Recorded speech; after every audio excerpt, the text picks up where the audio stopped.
শুভ সকাল প্রিয় বন্ধুরা, তোমরা সকলে কেমন আছো? আশা করছি প্রত্যেকেই খুব ভালো আছো। তোমাদের ভালোবাসা আর আশীর্বাদে আমি আছি মোটামুটি।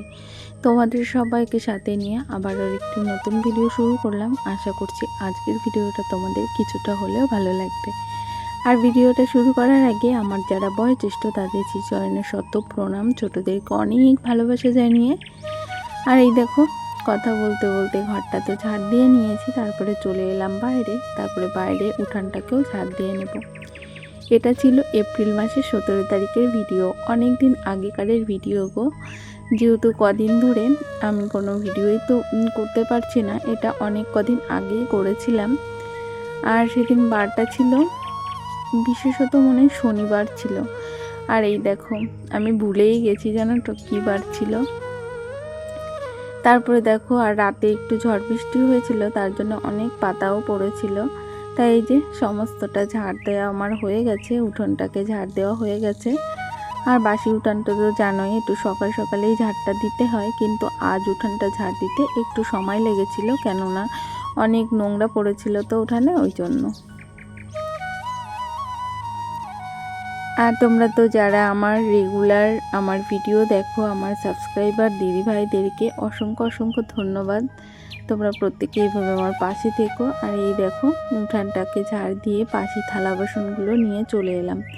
আর যেহেতু এর আগের দিন আমি থালা বাসন মাজতে পারিনি, কেননা ওই যে বললাম একটু ঝড় বৃষ্টি হয়েছিল তার জন্য। আর জানো তো বন্ধুরা, এই ভিডিওটা যেদিন করেছিলাম আমি, সেদিন আমরা হলো ভাড়া বাড়ি যাব তার আগের দিনের ভিডিও ছিল। মানে সেদিন তো জানোই ভাড়া বাড়িতে যেতে হলে অনেক চাপ থাকে, আর টুকটুক করে একটু একটু করে সমস্ত জিনিসই নিয়ে গেছে ওখানে। আর অল্প কিছু জিনিস আছে আমার এখানে, তারপরে সেগুলোও নিয়ে যাবে। আর থালা বাসনও আছে, সেগুলো নিয়ে যাবে। কিন্তু আমি সমস্ত কিছু নিয়ে যাব না ভাড়া বাড়িতে, সেটাই ভেবেছি। অল্প কিছু জিনিসই নিয়ে যাব, আর অল্প কিছু জিনিসই নিয়ে গেছি ওখানে আমি। আর তারপরে এই যে সমস্তটা গুছিয়ে থালা বাসনগুলো ধুয়ে নিলাম। আর এটো থালা বাসনগুলো আমার ধোয়া হয়ে গেছে। তারপরে এই যে অনেকগুলো জুতো, সেই জুতোগুলো বাইরেই ছিল, তাই ভাবলাম এইগুলো সার্ফ জল দিয়ে ভালো করে ধুয়ে মেলে দেবো। এগুলো যদি বাইরে থাকে না, আমি যদি বেশ কিছুদিন না আসি, তাহলে কিন্তু ধুলো পড়ে জুতোগুলো একেবারে বাজে হয়ে যাবে। ওই জন্য ভাবলাম জুতোগুলো ধুয়ে রোদে মেলে শুকিয়ে তারপরে আমি প্যাকেট করে রেখে যাব। তার জন্য জুতোগুলো বের করে সমস্ত জুতোগুলোই ধুয়ে দিলাম। এই পর্যন্ত যে সকল বন্ধুরা আমার ভিডিওর সাথে আছো, তোমাদের সবাইকে কিন্তু অসংখ্য অসংখ্য ধন্যবাদ। প্রত্যেকে এইভাবে সাথে থাকবেন আশা করছি। আর যে সকল নতুন বন্ধুরা সবে এসেছো, আমার চ্যানেলে ভিজিট করছো, তাদেরকে বলবো, তোমাদের যদি আমার ভিডিও কোথাও একটু ভালো লাগে, অবশ্যই প্রথমে ভিডিওটা একটা লাইক করবে। আর যদি খুব ভালো লাগে তাহলে কিন্তু চ্যানেলটিকে সাবস্ক্রাইব করে দিয়ে আমার ছোট্ট পরিবারের পাশে থাকতে পারো। এইটুকু অনুরোধ করছি সকলের কাছে। তারপরে আশিবাসি সমস্ত কাজবাজি হয়ে গেছে, তারপরে চলে গেছিলাম রান্নাবান্নার দিকে। এদিকে আজকে করে নিলাম টক ডাল, আর বেশি কিছু করব না। আর করব হলো ভেন্ডি আলু দিয়ে একটা চচ্চড়ি। আজ ভেন্ডিটাই ছিল, তার জন্য ভাবলাম ভেন্ডি আলু দিয়ে একটা চচ্চড়ি করে নেব। আর এই দেখো, টক ডালটা তো বসিয়ে দিয়েছি। তার আগে কিন্তু ছেলেকে বলেছিলাম আম পাড়তে চাই, ছেলে আমাকে একটা আম পেড়ে দিয়েছিল। আর আমি একটু চাটনিও করেছিলাম জানো তো। আর এই যে আমাদের গাছে কিন্তু প্রচুর আম হয়েছে জানো তো। এই গাছটাই যেরকম হয়েছে, ওদিকের গাছটাও কিন্তু সেইভাবেই প্রচুর আম হয়েছে।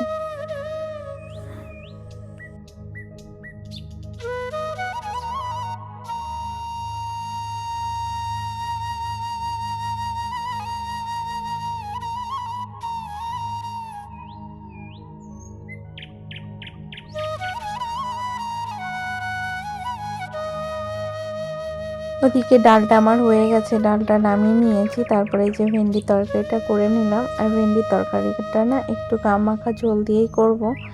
আর এইভাবে শুকনো চচ্চড়িটা খেতে কিন্তু বেশ ভালোই লাগে। একটু সর্ষে বাটা সামান্য একটু দিয়েছি, মানে বেশি দেইনি। আমাদের বাড়িতে আবার বেশি দিলে কেউ খেতে চায় না, হালকা একটু দিয়েছি, সামান্য একদম। তারপরে এই দেখো রান্না বান্না হয়ে গেছে। এই যে একটু ডাল গোটা রেখেছি, আর এই যে চাটনি করেছি, আর করেছি এই যে টক ডাল আর ভেন্ডির চচ্চড়ি, এটা দিয়ে আজকে সকালের খাবার হবে।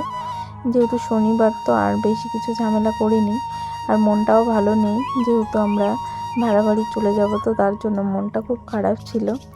যেহেতু এই যে এই ছোট্ট ভাঙা কুটিরটাকে ছেড়ে যেতে আমার ভীষণ কষ্ট লাগছিল, জানো তো। আর একটু একটু করে জিনিসগুলো যখন পাঠাচ্ছিলাম তখনও বেশ খারাপ লাগছিল। আর এই দেখো এই কাকুটা এসেছে, এই জিনিসগুলো আমার ভাড়া বাড়ি পৌঁছে দেবে। আর এই ভিডিওটাও ছিল বেশ কিছুদিন আগের ভিডিও। এই দেখো আমি অনেক কষ্ট করে সামান্য কিছু পয়সা জমিয়ে একটা সোনার কান তৈরি করলাম, যেহেতু আমার কানেরগুলো তো হারিয়ে গেছে। আর আমি বাউটি কানেরটা পরতেও পারছিলাম না, আমার আগের যে বাউটি কানেরটা ছিল সেটাও একটু ডিস্টার্ব করছিল, ওই জন্য সেটা দিয়ে আর কিছু পয়সা দিয়ে তারপরে এই যে সোনার কানেরটা তৈরি করলাম। আর এই পয়সাটা না আমি একটু একটু করে অনেক দিন ধরে জমিয়েছি, জানো তো। প্রায় 12,000 টাকা মতো লাগলো আমার। আর আমি এই টাকাটা মানে অনেক দিন ধরে জমিয়েছি, মানে একটু একটু করে। আর এই বেশ কিছুদিন হলো আমি আমার ছেলে মেয়েও যদি আমার কাছে টাকা চাইতো না, আমি দিতাম না, জানো তো। মানে যেহেতু চাইতো, কিন্তু কি করব বলো, এটা তৈরি করব বলেই কিন্তু ছেলে মেয়েকে দেইনি। আর সংসার খরচের টাকা থেকেই কিন্তু এই জিনিসটা আমি তৈরি করলাম, এই ডিজাইনটা করেছি। ডিজাইনটা কেমন হয়েছে একটু কমেন্ট করে বলো তোমরা। আর ভিডিওটা আর বেশি বড় করব না, এই পর্যন্তই। আর এই দেখো কানেরটা আবারও খুলে তোমাদেরকে দেখাচ্ছি। আবার বলছি, যেটা প্রথমে বলেছি আবার এখনও বলছি, যে সকল বন্ধুরা আমার ভিডিওর সাথে আছো এখনও পর্যন্ত, তোমাদের সবাইকে কিন্তু অসংখ্য অসংখ্য ধন্যবাদ। প্রত্যেকে এইভাবে আমার পাশে থাকবে অবশ্যই।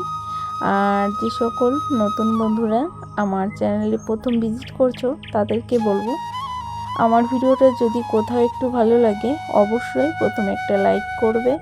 আর অবশ্যই যদি খুব ভালো লাগে তাহলে কিন্তু চ্যানেলটিকে সাবস্ক্রাইব করে দিয়ে আমার ছোট্ট পরিবারের পাশে থাকতে পারো। আর অবশ্যই কমেন্ট করো প্রত্যেকে, তোমাদের কমেন্টেরগুলো পড়তে না ভীষণ ভালো লাগে, তাই কমেন্টের আশায় কিন্তু আমি বসে থাকি। তাই প্রত্যেকেই আমাকে এইভাবে সাথ দিও, এইভাবে সাপোর্ট করো, এইটুকুই বলবো। আর এই দেখো এখন এই যে বাড়িও চলে এসেছিলাম বাজার, মানে কানেরটা নিয়ে, আর মামামকে নিয়ে গেছিলাম, অনেক কষ্ট হয়েছে। তাই এই পর্যন্ত ভিডিওটা, প্রত্যেককে টাটা বাই বাই।